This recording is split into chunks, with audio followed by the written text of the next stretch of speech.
What's up, guys? I hope you're all feeling excellent today. I want to thank you as always for stopping by the channel. In this video, we're talking about the newest film in the MCU, Captain Marvel, starring Brie Larson, Samuel L. Jackson, Ben Mendelsohn, and many other familiar faces. Now, this is going to be a non-spoiler review. I'm not going to dive into plot points or character arcs. I'm going to keep this review as generalized as possible, but still very informative, so let's get started. Now, really all you need as a synopsis for this movie is that it's set in the 90s. It's the origin story of Carol Danvers, aka Captain Marvel. It's her introduction into the MCU. It completes the journey of who this character is, where her powers came from, what exactly her powers are, where she's been all of this time, and a lot more. And going in, I was expecting this to be a traditional origin story framework, but I thoroughly enjoyed the fact that this movie twisted that template up a bit. The trailers honestly gave me the impression of being a procedural introduction story with some early flashbacks, a first wave of adversity of some kind, and then the current day mission of the main plotline. But that wasn't the case for this one, despite being able to deliver on all of those facets. I really love the fact that the writing took a new approach in how it just wanted to tell this origin story. The information we usually get is all there, but it's sectioned up and chopped up a little bit and delivered in nice timely doses that for me kept the interest and the intrigue at high levels. The film starts out very strong, it ends very strong as well. I did enjoy the middle of it, but there were some lulls in the pace. It also gets a little explanation heavy at times as well, but I think for the amount of backstory they needed to fill in prior to Endgame, I think it didn't really bother me that much. I still felt like I was continually growing a stronger bond with the character that I could invest in and connecting to her feelings about the powers that she had and just the gradual acceptance of who she was. So for me, the dialogue being on the heavy side in terms of world building at times was still able to work for me, primarily because I think the story had a nice flow between all of the different moving pieces. Throughout this one, I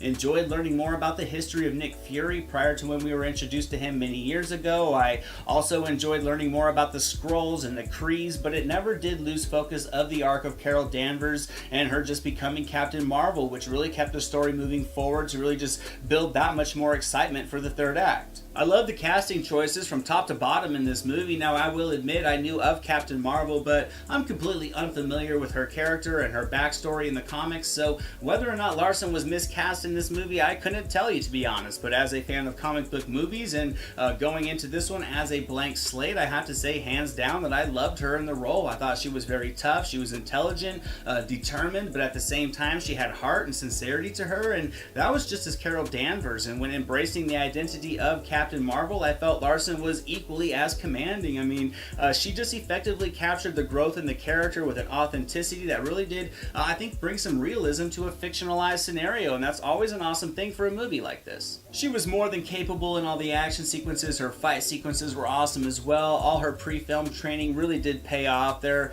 were also some emotional layers to her character and some growth that Larson was just fantastic in capturing, in my opinion. She also had a great chemistry with Samuel L. Jackson. I thought their moments and their back and forth really added some nice splashes of grounded humor to the story, and Jackson on his own, I thought, did a solid job of giving the character some different personality traits, or I guess you could say small tweaks to them that really did a good job of just portraying that feeling of a younger, more naive Nick Fury. I think Ben Mendelsohn was fantastic as well. Annette Bening was great. Jude Law was great. I don't want to go into a lot of details on the characters, but for the sake of spoilers, but I do think that everybody did a great job in their roles. The makeup, wardrobe, and production design were all awesome. I thought everything looked fantastic. The special effects were very crisp and polished, as you would expect them to be. I mean, it's a very vibrant and visually spectacular movie when it needs to be. The set design was just excellent across the board, very detailed, very immersive. I enjoyed the action sequences, particularly later in the film. I think it does overall a great job of just being able to capture the power of Captain Marvel to just hype up that inevitable face-off with Thanos perfectly.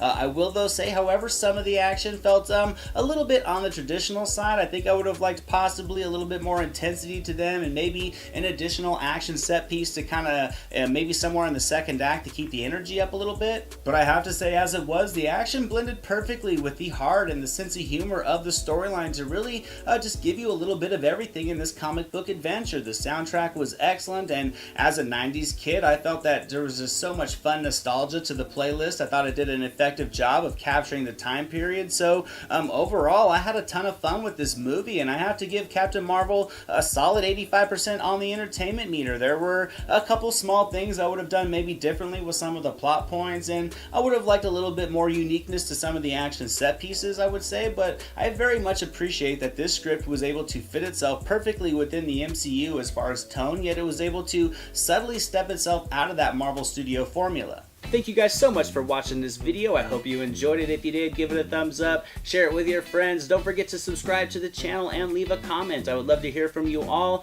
Here are some links to some recent reviews just in case you missed them. The link to my official website, all my social media and merchandise store links are going to be down in the description below. And in the event, me talking to you guys about movies every couple days is not enough Anthony in your life, I now have a second YouTube channel with a growing collection of non-movie related content for you guys to check out, and I'll see you guys next time.